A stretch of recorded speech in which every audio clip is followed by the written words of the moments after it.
Hello hi नमस्कार प्रणाम स्वागतम सुस्वागतम अभिनंदनम अस्सलाम वालेकुम सत श्री अकाल केम छो कसकाय वडकम जय जिनेंद्र जय झूलेलाल जय श्री कृष्णा जय श्री राम। मैं हूं शुभाशीष मोहित्रा, आपका होस्ट और आपका दोस्त and welcome to our show Rubaru आपके अपनों के साथ शुभाशीष के साथ। Powered by Nandanam milk, pure milk for healthy family, supported by All in One Production and digital partner Shadow Media solution.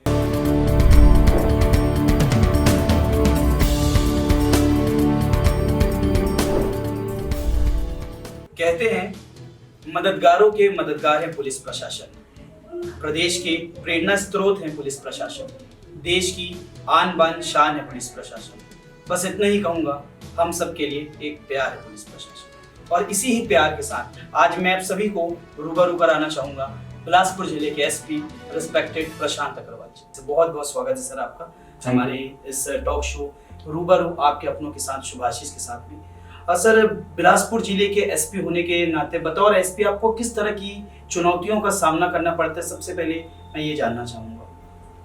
Police का जो काम होता है जी, इसमें कंटिन्यूअस स्क्रूटनी होती है। राइट। जो भी काम कर रहे हैं वो सब पब्लिक के सामने होता है जी, और पब्लिक के अलग अलग ग्रुप के लोग उसको अलग अलग एंगल से देखते हैं और हर काम हमारा चाहे वो कोई शिकायत करने वाला हो उसकी तरफ से, जिसके विरुद्ध शिकायत हो रही हो उनकी तरफ से, मीडिया की तरफ से, इन जनरल पब्लिक की तरफ से, तो कंटिन्यूअस स्क्रूटनी में काम करने का अपना एक चैलेंज है कि आपको हमेशा ऐसा काम करना है कि जो सही हो और सही लोगों को लगे भी।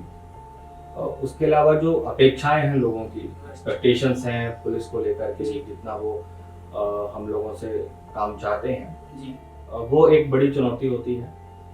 जो सीमित संसाधन हमारे पास उपलब्ध रहते हैं उसके बनिस्बत लोगों की अपेक्षाएं बहुत हैं और अपेक्षाएं होनी भी चाहिए। उसके साथ काम करना उसको मैं एक चुनौती मानता हूँ। उसके अलावा जो हमारी फोर्स है उनका भी मनोबल बना करके रखना।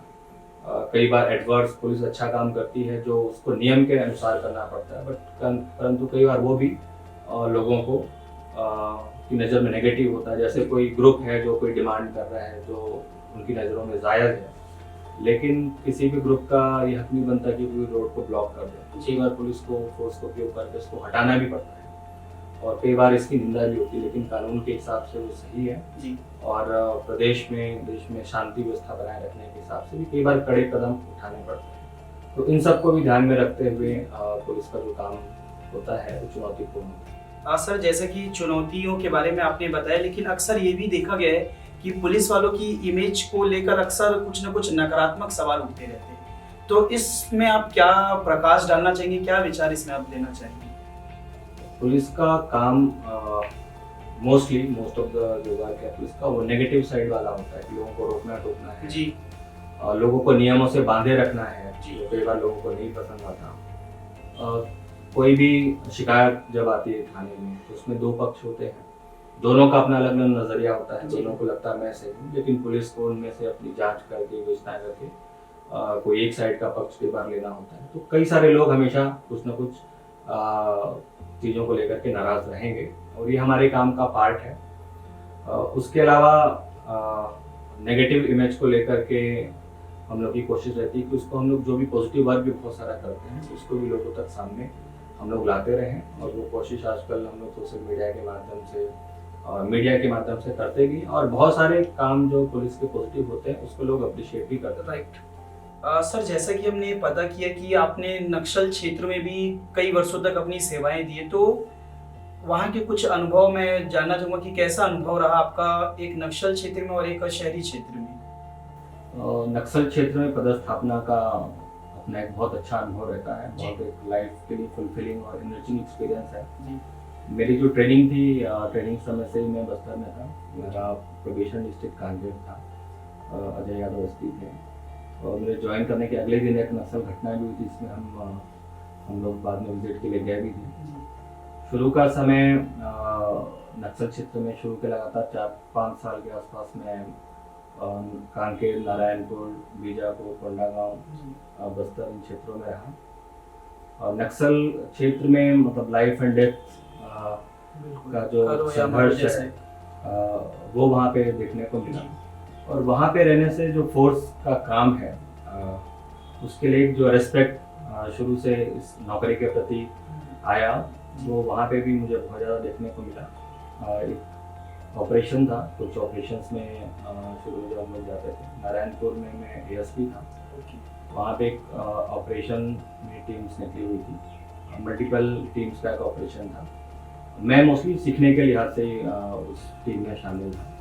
एक जो दूसरी टीम है उसके साथ कुछ एक्सचेंज ऑफ फायर हुआ, वहाँ पे फायरिंग की आवाज़ आई। हमारी टीम लगभग 1.5-2 किलोमीटर वहाँ से दूर थी, बट वहाँ पे आवाज़ आई फायरिंग की। तो एसटीएफ की टीम थी जिसके साथ मैं था, लव भगत करके कंपनी कमांडर, वो हमारी टीम का लीडर था। बहुत अच्छा नक्सल एक्सपर्ट उसे हम लोग मानते हुए, वो उस टीम के साथ में था। और जैसे ही फायरिंग की आवाज़ आई, सारे लोग एक साथ उस तरफ दौड़ पड़े कि उधर कुछ है, आपको उधर चलना चाहिए। किसी के मन में कोई फियर नहीं, सबके मन में कि कुछ करना है। और ये जज्बा लोगों में, अपनी टीम में, छत्तीसगढ़ पुलिस की टीम में देखने को मिला। उससे एक अलग तरीके का रेस्पेक्ट अपने जवानों के लिए, अपने सब इंस्पेक्टर्स के लिए, अपने कमांडर्स के मन में आया। और वो काम मैंने लगातार हर जगह देखा, बीजापुर में भी, राजनांदगांव में भी, एक डेडिकेशन के साथ हमारी टीम काम करती है। ये सब देखने को नक्सल एरिया में मिला। सेंट्रल फोर्सेस की भी टीमें अपने प्रदेश में तैनात हैं, और जहाँ पर सीआरपीएफ या कोई भी सीएपीएफ के साथ अच्छा कोऑर्डिनेशन छत्तीसगढ़ पुलिस की टीम्स का होता है, तो वहाँ पे रिजल्ट्स भी बहुत अच्छे आते हैं। तो ये सारी चीज़ें वहाँ पे देखने को। निश्चित तौर से सर, जब आप लोग ऐसे क्षेत्रों पर जाकर ड्यूटीज करते हैं, तब जाकर जो लोग हैं वो अपने घर पर सुरक्षित अपने आप को रख पाते हैं और रहते हैं। सर, मैं इसी से ही संबंधित आपसे जानना चाहूँगा कि अभी तक के कार्यकाल में कोई आपका एक ऐसा केस जिसने आपको अंदर तक झकझोर दिया हो? पुलिस के काम में बहुत सारे एक्सपीरियंस मिलते हैं अलग अलग तरीके के, और ऐसे मौके भी कई बार आए जो बहुत इमोशनली बड़े स्ट्रॉन्ग मोमेंट्स थे। कई सारी चीज़ें ऐसी थी जिसमें आदमी अंदर तक खिल जाता है। ऐसे बहुत सारे मोमेंट्स अलग अलग समय पे अलग अलग तरीके से आए। एक घटना थी, बीजापुर जिले में मैं एसपी था, कुछ महीने वहाँ पे हुए थे, और हमारा एक सब इंस्पेक्टर जिसको आए कुछ ही समय हुआ था, उसको नक्सलियों ने पकड़ लिया था, जैसे लौट रहा था तो उसको नक्सलियों ने पकड़ लिया था। और रात को इस टाइप की खबर आई, जब ऐसी जानकारी आई, उसमें काफ़ी ज़्यादा अंदेशा इस बात का था कि शायद वो जीवित नहीं है। रात को रेस्क्यू ऑपरेशन हमने कुछ पार्टीज निकाले, बट ऐसे सिचुएशन में ये भी ध्यान में रखना पड़ता है कि कई बार नक्सल्स ट्रैप भी करते हैं, उस ट्रैप में भी ना फंसे और हम लोग अपना काम भी करते हैं। तो रात को पार्टीज वगैरह निकाली, बट सुबह के समय में जो सर्च ऑपरेशन है वो हम लोग प्रॉपर कर पा रहे थे। हम लोग, मुझे जो जितनी जानकारी मिली थी उसके हिसाब से उनके जीवित रहने की पॉसिबिलिटी बहुत कम थी, लेकिन उनकी पत्नी ने जिस तरीके से पूछा कि सर आप सही से बताओ वो हैं या वो नहीं बचे हैं, क्या है, मुझे सही से बताओ। तो वो एक बड़ा ऐसा मोमेंट था, मुझे आज तक वो याद रहता है कि ऐसे थ्रेट वाले काम में हमारे जवान, हमारे लोग हैं, और उनकी फैमिली से भी एक कनेक्ट हमारा ऐसा बना हुआ होता है। और उनको कभी कभी ऐसी न्यूज़ जब हमको देनी पड़ती, वो भी एक बहुत स्ट्रॉन्ग मोमेंट लोगों को लगता है। इस तरीके के जो नक्सल एरिया में कुछ इंसिडेंट्स हुए वो बहुत ज़्यादा इमोशनल। सर, जैसा कि बातचीत के दौरान पता चला कि नक्सल क्षेत्र की तरफ आपका एक अलग ही झुकाव ऐसा लगता है नजर आता है, क्योंकि अभी तक आपने जो भी किस्से बताए वो कहीं ना कहीं वहीं से जुड़े हुए।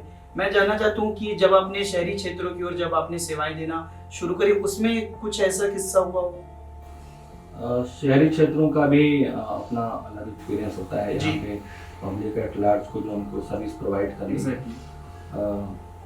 एक इंसिडेंट रेप का था जिसमें डेफ एंड म्यूट लड़की थी, एक गांव की, उसके साथ रेप हुआ था। और वो घटना देख के कई बार ऐसा लगता है कि मानवता लोगों में है या नहीं है। कुछ ऐसे भी हमारे समाज में ऐसे लोग हैं जिसमें इंसानियत नाम की चीज़ नहीं है, तो ऐसी घटना कोई कैसे कर सकता है। ऐसे इंसिडेंट्स भी कुछ सामने आए। कुछ पॉजिटिव भी होते हैं कि एक इंसिडेंट था, मैं बलौदाबाजार जिले में एसपी था जी। एक बच्चा किडनैप हुआ था, करीब 11:30-12 बजे दिन में उसके किडनैप होने की खबर आई। किडनैपिंग का इंसिडेंट, किडनैपिंग की घटना हमारे लिए सबसे घटना ऐसी होती है कि आपको उसको आप जो भी स्टेप्स लोगे आपको इंश्योर करना है कि वो हमको जीवित चाहिए। बिल्कुल। अगर उसके साथ कुछ हो जाता है उसके बाद आरोपी पकड़ने में कोई फायदा हम लोगों को जी नहीं लगता। तो उनको सही सलामत बच्चे को लाना, किडनैपिंग का इंसिडेंट सभी पुलिस के लिए बहुत इम्पोर्टेंट रहता है। इसमें फिर हम लोग लगे रहे, हर सारी टीम्स उसमें लगी रही और 6 घंटे के बाद उस बच्चे को हम लोगों ने सकुशल बरामद किया।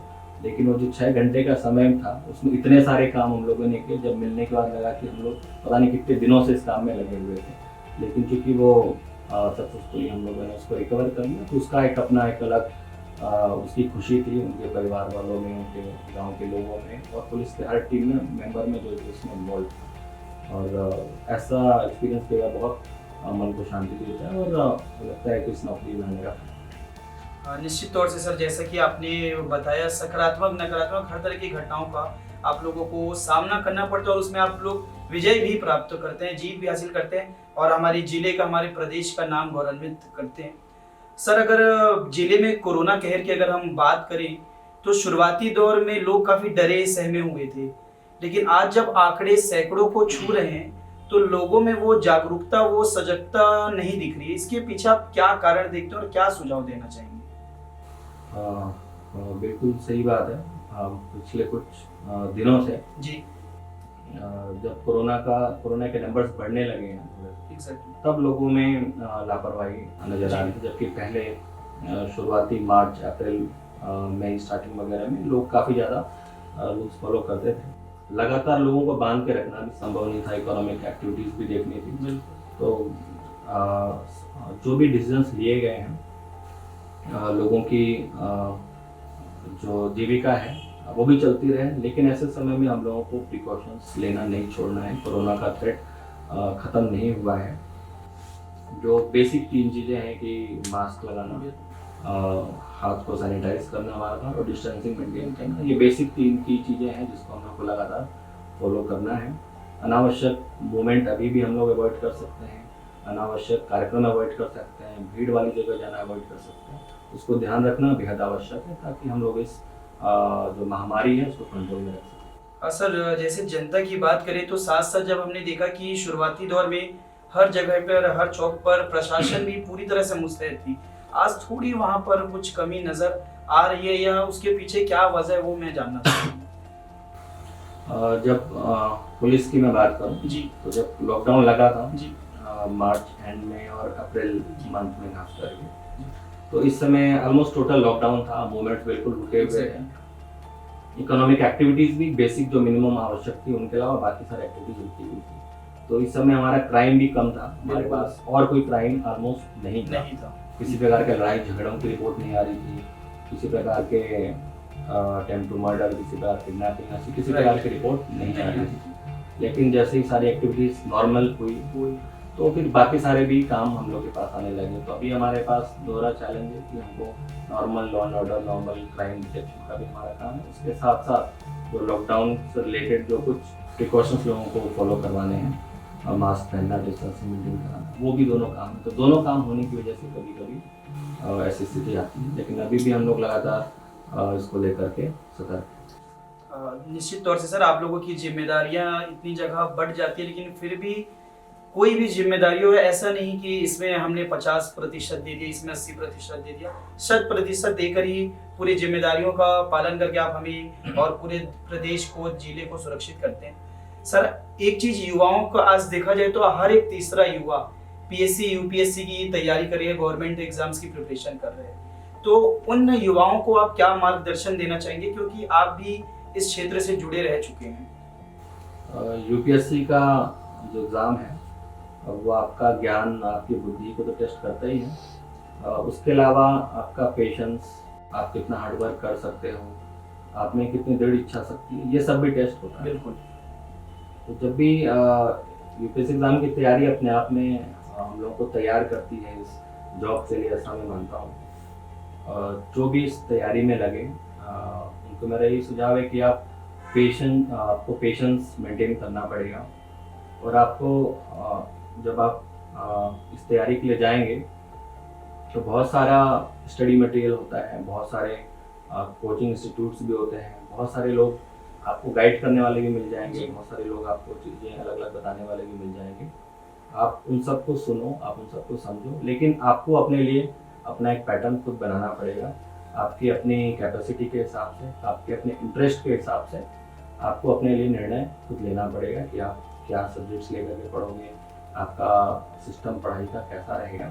लेकिन एक चीज़ तय है कि आपको हार्ड वर्क करना ही पड़ेगा और आपको अपना एक बैलेंस बना करके चलना पड़ेगा। इस दौरान आपको अपनी हेल्थ भी अच्छी मेंटेन करनी चाहिए। कई बार लोग पढ़ाई लिखाई के चक्कर में कि हमको बहुत पढ़ाई करनी, अपनी हेल्थ को कॉम्प्रोमाइज़ करते हैं। आप हेल्थ कॉम्प्रोमाइज़ करेंगे तो आपका वो कहीं ना कहीं आपके तैयारी में या आपके एग्ज़ाम में वो अफेक्ट करेगा, उसका भी ध्यान रखें। उसके अलावा मैं कई लोगों को सजेस्ट करता हूँ कि आप तैयारी करने जा रहे हो सफल होने के लिए, लेकिन चूँकि बहुत थोड़ा परसेंटेज ही होता है जो यूपीएससी इनको सेलेक्ट करती है, तो आपको दूसरी तैयारी भी, एक बैकअप प्लान भी रखना चाहिए। क्योंकि आप जब भी तैयारी करने जाते हो, आपके सबसे इम्पोर्टेंट यूथफुल ईयर्स होते हैं जिस एज में आप तैयारी करते हो। तो ऐसा ना हो कि आप 3-4 साल 5 साल आपने तैयारी करी और अनफॉर्चुनेटली आप सक्सीड नहीं की, तो आप किसी हताशा में जाओ। आपके पास एक बैकअप प्लान होना चाहिए। सर, इसमें माध्यम का फर्क पड़ता है क्या कि हम आप हिंदी माध्यम से या अंग्रेजी माध्यम, इसकी कुछ ऐसी प्राथमिकता है? सभी तरीके के लोग इस सर्विस में आते हैं। हमने देखा कि लिटरेचर वाले लोग भी आते हैं, साइंस वाले डॉक्टर्स भी आते हैं, इंजीनियर्स भी आते हैं, हर तरीके के लोग और हर मीडियम के लोग भी इसमें आते हैं। मुझे लगता है कि जो भी आपने चुना है, आप अपनी कैपेसिटी के हिसाब से, आप अपने आपकी जो भी आपके इंटरेस्ट्स हैं, जिसको आप अच्छा कर सकते हो, उसके हिसाब से आप सही चुनाव करेंगे तो आप उसमें सफल होंगे। निश्चित तौर से मैं जनता को भी ये बताना चाहूँगा सर के माध्यम से कि जो भी पीएससी यूपीएससी की तैयारी कर रहे हैं, उनके लिए यही कि आप अपनी क्षमता और अपनी रुचि के अनुसार जो आपके भविष्य है उसका चुनाव करें, ना कि किसी प्रेशराइज में। सर, एक चीज़ मैं जानना चाहता हूँ कि पुलिस प्रशासन, कहते हैं पुलिस प्रशासन सदैव आपकी सेवा में, तो जब पुलिस सेवा देने के लिए चौक पर खड़ी होती है तो लोग उन्हें देखकर यूटर्न मारकर चले जाना जरूरी समझते हैं। तो ऐसा ये जो रॉन्ग परसेप्शन जो है एक सर, इसमें अब मैं चाहूँगा आप थोड़ा प्रकाश डालें। अपने देश में एक्सीडेंट्स एक समस्या, और एक्सीडेंट को लेकर हर साल लाखों लोगों की जान जाती है, लेकिन उसमें उस स्तर का सुधार हम लोग किसी न किसी कारण से नहीं कर पा रहे हैं। जो रूल्स फॉलो करना है, जो पुलिस कराने की कोशिश करती है, वो आपकी अपनी सेफ्टी के लिए होती है। कि जब तक लोग नहीं समझेंगे इसमें एक अपेक्षित सुधार मिलना संभव नहीं है। आप अगर हेलमेट लगाएंगे तो आप सेफ रहेंगे। आप चालान से बचने के लिए कि आपका 200 या 500 का चालान कटेगा, उसको बचाने की बजाय आप अपनी लाइफ के बारे में सोचें। आप अपने पीछे जो आपके परिवार हैं, आपके बच्चे हैं, उनके बारे में सोचते हुए, ध्यान करते हुए सेफ्टी रूल्स अपनाएं। कई लोग बच्चों को बाइक्स बड़ी कम एज में दे देते हैं, 13-14 की एज में लोग बच्चों को बाइक पकड़ा देते हैं। तो ऐसे पेरेंट्स से भी मैं कहना चाहूँगा कि ऐसा खतरा ना उठाएं। बिल्कुल। जो उसकी सही एज आएगी, जब वो समझ लेगा कि कभी अचानक से कोई गाड़ी आई, कैसे टर्न करना है, जब उस एज में आ जाए तभी उसे प्रॉपर प्रिकॉशंस के साथ बाइक उसे। सर, पुलिस प्रशासन की कई सारी योजनाएं, बहुत सारी योजनाएं और सेवाओं से जनता आज भी अनभिज्ञ है। तो मैं जानना चाहता हूं कि अभी चल रहे योजनाओं और सेवाओं के बारे में आप जनता को बताएं कि किस तरह की योजनाएं और सेवाएं पुलिस प्रशासन के माध्यम से चल रही हैं। पुलिस थाना जनरली तो एफआईआर के नाम से लोग जानते हैं कि यहाँ पे आके कोई घटना हो, अपराध हो तो एफआईआर करा। उसके अलावा एक 112 हमारी इमरजेंसी सर्विस है जी। 112 प्रदेश के 11 जिलों में एक्टिव है। 112 पे आप कॉल करके किसी प्रकार की इमरजेंसी, चाहे वो मेडिकल इमरजेंसी हो या फिर कोई क्राइम को लेकर इमरजेंसी हो, उस नंबर को डायल करेंगे तो पुलिस की जो फर्स्ट रिस्पॉन्स व्हीकल है वो वहाँ पर पहुँचेगी। उसके अलावा महिला थाना में काउंसलिंग सेंटर होता है। कई सारे आजकल रिपोर्ट्स पति पत्नी के विवाद को लेकर के आते हैं जी। तो जनरली हमारे प्रयास होता है कि हम लोग एक बार घर टूटने से पहले बचाने की कोशिश करें जी। कानून के दायरे के अतिरिक्त भी एक सामाजिक तरीके का कार्य है। तो परिवार परामर्श केंद्र के नाम से महिला थाना में संचालित है, और जिसमें जिस प्रकार के कोई भी इश्यूज आते हैं, घरेलू विवाद आते हैं, तो हम लोग कोशिश करते हैं कि उनको काउंसलिंग के माध्यम से समझाया जाए। और करीब 60% केसेस जो कंप्लेंट्स हमारी लेंगा थाने में आई हैं वो काउंसलिंग के माध्यम से उसमें घर को जोड़ने का प्रयास, सफल प्रयास हम लोग कर पाए हैं। उसके अलावा एक महिला अपराध को रोकने के लिए एक रक्षा टीम के नाम से एक प्रयास हमारे ज़िले में है। कई बार ऐसा होता है कि टीनेजर गर्ल्स हैं, उनको कोई लड़का परेशान कर रहा है, जिसको लेकर के वो पुलिस में एफआईआर वगैरह इस टाइप की नौबत भी नहीं है कि वो पुलिस में एफआईआर कराए, वो नहीं चाहते हैं। वो आसपास जान पहचान वाला ही कोई लड़का है और कई बार वो अपने पेरेंट्स को भी बताने से हिचकती है। तो ऐसे केसेस में वो लोग रक्षा टीम को कॉन्टैक्ट कर सकती हैं और ऐसे कई सारे छोटे छोटे इश्यूज़ जिसको लेके वो बच्चे परेशान रहते हैं और उनको उचित सोल्यूशन समझ में नहीं आता है, क्योंकि वो पुलिस के पास या थाने में या जा करके लीगल प्रोसीजर नहीं करना चाहते। तो कई बार ऐसा भी हुआ है कि रक्षा टीम गई, उन्होंने लड़के को समझाया, उनके पेरेंट्स को समझाया और उनकी जो प्रॉब्लम है हल होगी। ऐसे छोटे छोटे जो इश्यूज़ हैं उसको लेकर के रक्षा टीम का भी हमारा एक प्रयास है। रक्षा टीम का एक मोबाइल नंबर है जिस पर व्हाट्सएप भी के माध्यम से भी लोग उनको शिकायत देते हैं। जैसे कि सर हमने देखा है कि रक्षा टीम और टोल फ्री नंबर के साथ साथ अब पुलिस प्रशासन Bilaspur police Facebook page, Twitter, इन सारी चीज़ों में भी पूरी तरीके से एक्टिव है और उसमें भी बहुत अच्छा आपको रिस्पॉन्स मिल रहा है। उस बारे में कुछ यदि आप बताएं तो। बिल्कुल, सोशल मीडिया एक बहुत इम्पोर्टेंट चैनल है कम्युनिकेट करने का। 3 महीने पहले हम लोगों ने ट्विटर अकाउंट भी स्टार्ट किया है बिलासपुर पुलिस का। उसके माध्यम से भी लॉकडाउन की जो अलग अलग इंफॉर्मेशन हैं वो हम लोग डालते थे। कुछ और एडवाइजरीज भी हम लोग ट्विटर पे डालते रहे हैं। उसके अलावा पुलिस के जो भी अच्छे पॉजिटिव काम हैं वो भी हम लोग डालते हैं। लोग काफ़ी लोग इससे जुड़े हुए हैं। फेसबुक पेज भी हमारा काफ़ी एक्टिव है। उसमें भी बहुत सारे हमारे फॉलोअर्स हैं जो लोग लगातार जुड़े हुए हैं। कुछ वीडियोस हम लोगों ने कोरोना के टाइम में बनाए थे, कुछ अच्छे वीडियोस जिनकी लाइक्स फेसबुक के माध्यम से ही अलग अलग प्लेटफॉर्म पर जा करके करीब 10 लाख व्यूज़ हमारे 2-3 वीडियोस को भी मिले हैं। इंस्टाग्राम पे भी हम लोग एक्टिव हैं। तो बहुत सारे जो टीनेजर बॉयज़ गर्ल्स हैं, यंग एज के जो लोग हैं, वो सब भी हम लोगों से फेसबुक और ट्विटर के माध्यम से जुड़े हुए हैं। अभी सर कोरोना के संकट काल के दौरान आपने एक युवाओं की एक वॉलंटियर टीम भी तैयार करी आप लोगों ने। इसके पीछे कहाँ से इसका आप लोगों को ध्यान है कि युवाओं को इस तरीके से हम सेवाओं के लिए उन्हें जागरूक कर सकते हैं? इसके 2 पर्पस थे जी। एक तो ये कि पुलिस के पास हमारे पास सीमित संसाधन है, सीमित लोग हैं जी और काम बहुत सारा है जी। दूसरा है कि जब कोई पब्लिक के बीच से ही लोग आते हैं तो कई बार वो हमारी बात से ज़्यादा इन लोग उन चीज़ों को स्प्रेड करने में काम आते हैं। तो बहुत सारे लोग जुड़ना भी चाह रहे थे, तो उनको हम लोगों ने एसपीओ के नाम से अपने ज़िले में करीब 1000 के आसपास एसपीओ अलग अलग थाना क्षेत्रों में एक्टिव हैं, जो पुलिस के साथ मिलकर करना मिलाकर काम कर रहे हैं। सोशल डिस्टेंसिंग मेंटेन कराना, जो कंटेनमेंट जोन्स बनते हैं उसको उनको मॉनिटर करना।